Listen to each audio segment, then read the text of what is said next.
العلم قم لا تنم فإن الزمان يا طالب العلم قم لا تنم فإن الزمان انقضى وانصرم فكن ما حييت ضنينا به فظنك بالوقت عين الكرم وكن حلس درسك وافرح به تكن قائدا في غد للأمم. السلام عليكم ورحمة الله وبركاته. بسم الله الحمد لله والصلاة والسلام على رسول الله. اللهم سبحانك لا علم لنا إلا ما علمتنا إنك أنت العليم الحكيم. സ്നേഹം നിറഞ്ഞ സഹോദരങ്ങളെ, സഹോദരിമാരെ, അത്തഹസ്സുൽ ഖുർആൻ പഠന പദ്ധതിയുടെ ഭാഗമാകാൻ അള്ളാഹു വലിയ അവസരം നൽകിയ സുഹൃത്തുക്കളെ, വിശുദ്ധ ഖുർആൻ 49-ാം അധ്യായം സൂറത്തുൽ ഹുജറാത്തിലൂടെയുള്ള യാത്ര നമ്മൾ തുടരുകയാണ്. ആദ്യ 1-2 ആയത്തുകൾ ഒരല്പം വിശദമായിക്കൊണ്ട് തന്നെ അവയെക്കുറിച്ച് നമ്മൾ സംസാരിച്ചു. അള്ളാഹുവിനോടും റസൂലിനോടും അവരുടെ തീരുമാനങ്ങളോടും ഒരു വിശ്വാസി സ്വീകരിക്കേണ്ട നിലപാടെന്താണ്, റസൂലുള്ളാഹി സ്വല്ലല്ലാഹു അലൈഹി വസല്ലമയോട് സംസാരിക്കുമ്പോഴും ഇടപെടുമ്പോഴും അവർ പാലിക്കേണ്ട മര്യാദകൾ എന്തൊക്കെയാണ് എന്നെല്ലാം ഈ ആയത്തുകൾ നമ്മെ പഠിപ്പിക്കുന്നു. ആ മര്യാദ പാലിക്കാത്തവർക്കുള്ള താക്കീത് കൂടിയാണത്. നിങ്ങൾ ശബ്ദമുയർത്തരുത്, ഉച്ചത്തിൽ സംസാരിക്കരുത് എന്നൊക്കെയാണ് അള്ളാഹു പറയുന്നത്. തൊട്ടുശേഷം 3-ാമത്തെ ആയത്തിൽ ശബ്ദമുയർത്താതെ, ഉച്ചത്തിൽ സംസാരിക്കാതെ മര്യാദകൾ പാലിച്ചുകൊണ്ട് സംസാരിക്കുന്നവരെ അള്ളാഹു പുകഴ്ത്തുകയാണ്, പ്രശംസിക്കുകയാണ്.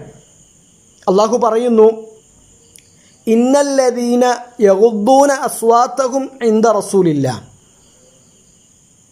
ഉലൈകല്ലദീന ഇംതഹനല്ലാഹു ഖുലൂബഹും ലിത്തഖ്വ ലഹും മഗ്ഫിറത്തും വഅജ്റുൻ അദീം.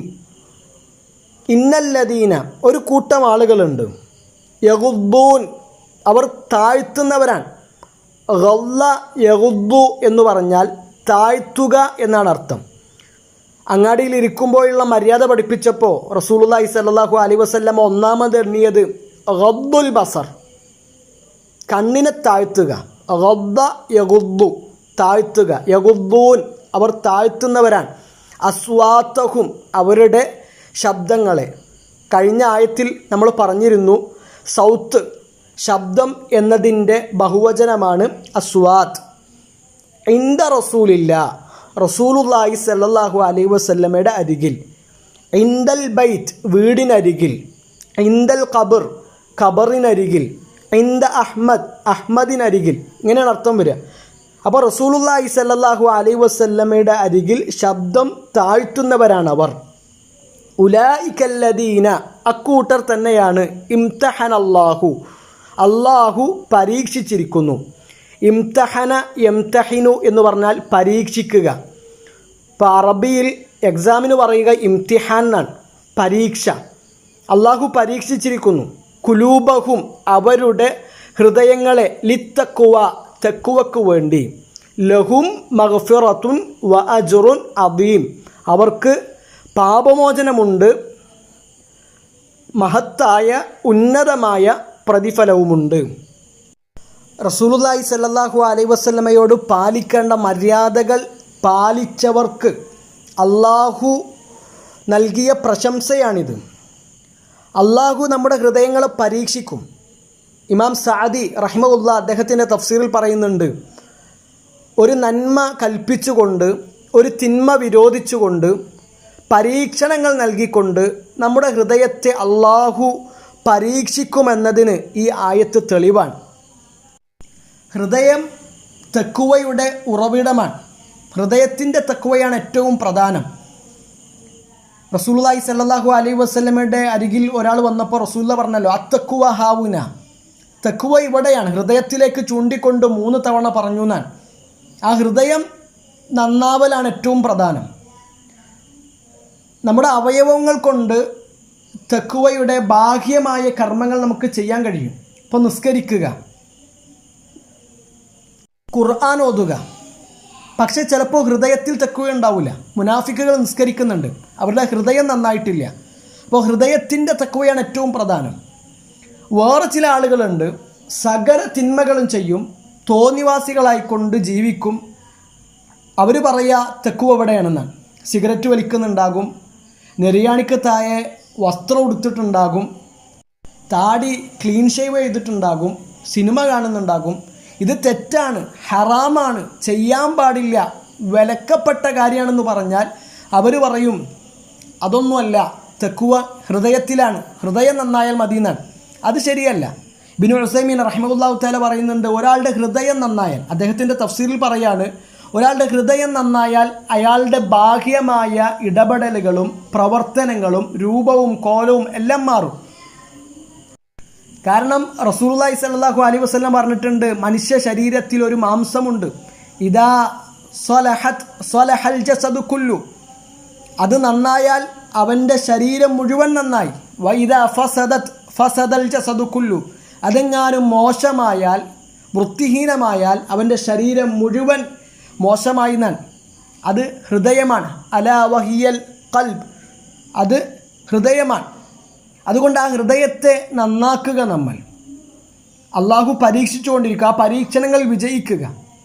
മഹാനായ ഉമർ ബിൻ ഖത്താബ് റളിയല്ലാഹു തആല അൻഹുവിനോട് ഒരാൾ ചോദിക്കുന്നുണ്ട്, ഒരു മനുഷ്യൻ അയാൾ തിന്മ ചെയ്യാൻ ആഗ്രഹിക്കുന്നില്ല, തിന്മ ചെയ്യുന്നുമില്ല, വേറൊരാൾ തിന്മ ചെയ്യാൻ അങ്ങേയറ്റത്തെ ആഗ്രഹമുണ്ട് ആ മനുഷ്യന്, പക്ഷെ അയാൾ ആ തിന്മ ചെയ്യുന്നില്ല, ഇവരിൽ ആരാണ് ഏറ്റവും ഉത്തമൻ? ഉമർ ബിൻ ഖത്താബ് റളിയല്ലാഹു അൻഹു നൽകുന്ന മറുപടി, തിന്മ ചെയ്യാൻ ആഗ്രഹിക്കുകയും എന്നിട്ട് ആ തിന്മയിൽ നിന്ന് മാറി നിൽക്കുകയും ചെയ്യുന്നവനാണ്, അവൻ അള്ളാഹുവിൻ്റെ പരീക്ഷണത്തിൽ വിജയിച്ചവനാണെന്നാണ്. ആ കൂട്ടത്തിൽ ഉൾപ്പെടുവാൻ നമ്മൾ പരിശ്രമിക്കുക. അള്ളാഹു അനുഗ്രഹിക്കട്ടെ. ഇനി 4-ാമത്തെ ആയത്തിൽ അള്ളാഹു പറയാണ്, ഇന്നല്ലദീന യുനാദൂനക മിൻ വറാഇൽ ഹുജറാത്തി അക്സറുഹും ലാ യഖിലൂൻ. ആറാബികളായ ഒരു വിഭാഗം ആളുകളുടെ വിഷയത്തിലാണ് ഈ ആയത്ത് അവതരിക്കുന്നത്. ഇന്നല്ലദീന, ഒരു വിഭാഗം ആളുകളുണ്ട്, യുനാദൂനക്, അവർ താങ്കളെ വിളിക്കുന്നു.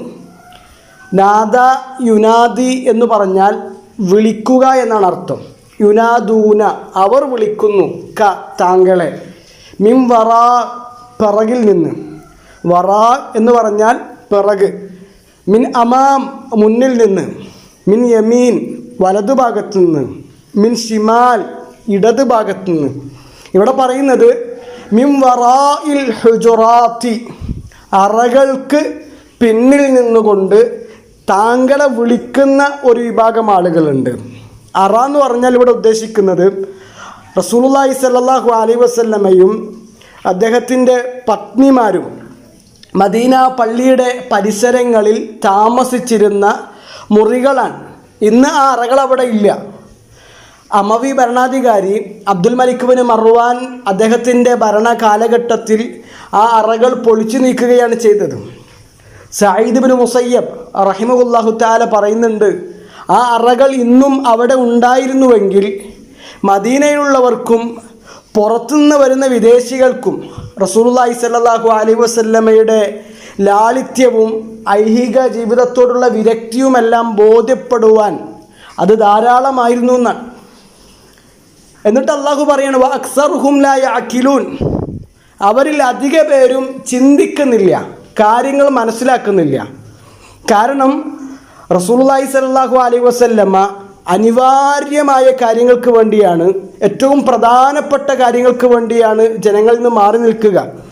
ആ സമയത്ത് പോലും അള്ളാഹുവിൻ്റെ റസൂലിനെ ശല്യം ചെയ്യുന്നുവെങ്കിൽ റസൂലുള്ളാഹി സ്വല്ലല്ലാഹു അലൈഹി വസല്ലമക്ക് സമാധാനവും ആശ്വാസവും നൽകുന്നില്ല എങ്കിൽ ആ സമീപനവും നിലപാടും ശരിയല്ല എന്നാണ് അള്ളാഹു സുബ്ഹാനഹു വ തആല ഓർമ്മപ്പെടുത്തുന്നത്. യാ നബിയല്ലാ, യാ റസൂലല്ലാ എന്നൊക്കെയുള്ള ആദരവിൻ്റെ പ്രയോഗങ്ങളല്ല അറാബികൾ നബി സല്ലല്ലാഹു അലൈഹി വസല്ലമയെ അഭിസംബോധന ചെയ്യാൻ ഉപയോഗിച്ചിരുന്നത്. അവർ പേരെടുത്ത് വിളിക്കുകയാണ് ചെയ്തത്. യാ മുഹമ്മദ്, ഓ മുഹമ്മദേ, ഉഖ്റുജ് ഇലൈന, ഞങ്ങളിലേക്ക് ഇറങ്ങി വാ, ഞങ്ങൾക്ക് ചില കാര്യങ്ങളൊക്കെ പറയാനുണ്ട്. അവിടെ വീണ്ടും അള്ളാഹു അവരെ തിരുത്തുകയാണ്. അത് മര്യാദയല്ല, അവരെ മര്യാദ പഠിപ്പിക്കുകയാണ്. അള്ളാഹു പറയാണ് 5-ാമത്തെ ആയത്തിൽ, വലൗ അന്നഹും സബറു ഹത്താ തഖ്റുജ ഇലൈഹിം ലകാന ഖൈറൻ ലഹും വല്ലാഹു ഗഫൂറുർ റഹീം. വലൗ അന്നഹും സബറു, അവർ ക്ഷമിച്ചിരുന്നുവെങ്കിൽ, സബർ ക്ഷമ, ഹത്താ തഖ്റുജ ഇലൈഹിം, നീ അവരിലേക്ക് ചെല്ലുന്നത് വരെ, അവർ ധൃതി കൂട്ടാതെ നീ വരുന്നത് വരെ കാത്തിരുന്നിരുന്നുവെങ്കിൽ, ലകാന ഖൈറൻ ലഹും, അതായിരുന്നു അവർക്ക് ഉത്തമമായത്. അള്ളാഹു എപ്പോഴും അടിമകൾക്ക് ഏറ്റവും നല്ലതാണ് തിരഞ്ഞെടുക്കുക. അടിമകളുടെ നന്മയാണ് അള്ളാഹു ആഗ്രഹിക്കുന്നത്. അവർക്ക് അതാണ് നല്ലതെന്ന് പറയുമ്പോൾ ദുനിയാവിലും അതാണ് നല്ലത്, ആഖിറത്തിലും അതാണ് അവർക്ക് നല്ലത്. എന്നിട്ട് അള്ളാഹു പറയാണ് വല്ലാഹു ഗഫൂറുർ റഹീം, അള്ളാഹു ഏറെ പൊറുക്കുന്നവനാണ്, അതുപോലെ തന്നെ അടിമകളോട് അങ്ങേയറ്റം കാരുണ്യമുള്ളവനാണ്. അള്ളാഹു അടിമകളിൽ നിന്ന് ഒരു തിന്മ വന്നാൽ അത് പുറത്തു കൊടുക്കും. ഗഫൂറാൻ, അവരിൽ നിന്നൊരു തിന്മ വന്നാൽ ഉടനടി അതിനെ ശിക്ഷ നടപ്പിലാക്കുന്നില്ല. അത് അള്ളാഹുവിൻ്റെ റഹ്മത്താണ്. ഈ ആയത്തിനെ വിശദീകരിക്കുമ്പോൾ ഇബ്നു ഉസൈമീൻ റഹിമഹുല്ലാഹു തആല പറയുന്നുണ്ട്, അവസാന ഭാഗത്ത് ഈ 2 പേരുകൾ വന്നതുകൊണ്ട് അറിവില്ലായ്മ കൊണ്ട് റസൂലുള്ളാഹി സ്വല്ലല്ലാഹു അലൈഹി വസല്ലമയോട് പാലിക്കേണ്ട മര്യാദകളും റസൂലുള്ളാഹിക്ക് നൽകേണ്ട ആദരവും ബഹുമാനവും നൽകാതിരിക്കുകയും ചെയ്ത ആ വിഭാഗത്തിന് അള്ളാഹു പുറത്തു കൊടുത്തിട്ടുണ്ട് എന്ന് നമുക്ക് മനസ്സിലാക്കാമെന്നാണ്. ഇവിടെ നമ്മൾ മനസ്സിലാക്കേണ്ട മറ്റൊരു സംഗതി, ഖുർആനിലോ സുന്നത്തിലോ അള്ളാഹുവിൻ്റെ ഒരു പേര് വന്നാൽ അവിടെ നമ്മുടെ ഒന്നാമത്തെ ബാധ്യത അത് വിശ്വസിക്കുക എന്നുള്ളതാണ്. അതിനെ നിഷേധിക്കാൻ പാടില്ല, അതിനെ അംഗീകരിക്കുക, ഉൾക്കൊള്ളുക, വിശ്വസിക്കുക. രണ്ടാമത്തൊരു കാര്യം, ആ പേര് എന്താണോ തേടുന്നത് അതനുസരിച്ച് നമ്മുടെ ജീവിതത്തെ ക്രമീകരിക്കുക എന്നതുകൂടിയാണ്. വല്ലാഹു ഗഫൂറുർ റഹീം എന്ന് പറയുമ്പോൾ അള്ളാഹു പാപങ്ങൾ പുറത്തു തരുന്നവനാണ്. അതുകൊണ്ട് എൻ്റെ ജീവിതത്തിൽ സംഭവിച്ച പാപങ്ങൾ ഞാൻ ഏറ്റുപറയണം, അള്ളാഹു അതെനിക്ക് പുറത്തു തരും. അതാ പേരിൻ്റെ തേട്ടമാണ്. അള്ളാഹു റഹീമാൻ, കാരുണ്യമുള്ളവനാണ്. അതുകൊണ്ട് എനിക്ക് അള്ളാഹുവിനോട് എൻ്റെ കാര്യങ്ങൾ അവതരിപ്പിക്കാം, അള്ളാഹു എന്നോട് റഹ്മത്ത് കാണിക്കും. ഇതാ പേരിൻ്റെ തേട്ടമാണ്. അതനുസരിച്ച് കൂടി ജീവിക്കുവാൻ നമ്മൾ ശ്രമിക്കുക, ശ്രദ്ധിക്കുക. അള്ളാഹു അനുഗ്രഹിക്കുമാറാകട്ടെ. അസ്സലാമു അലൈക്കും വറഹ്മത്തുള്ളാഹി വബറകാതുഹു.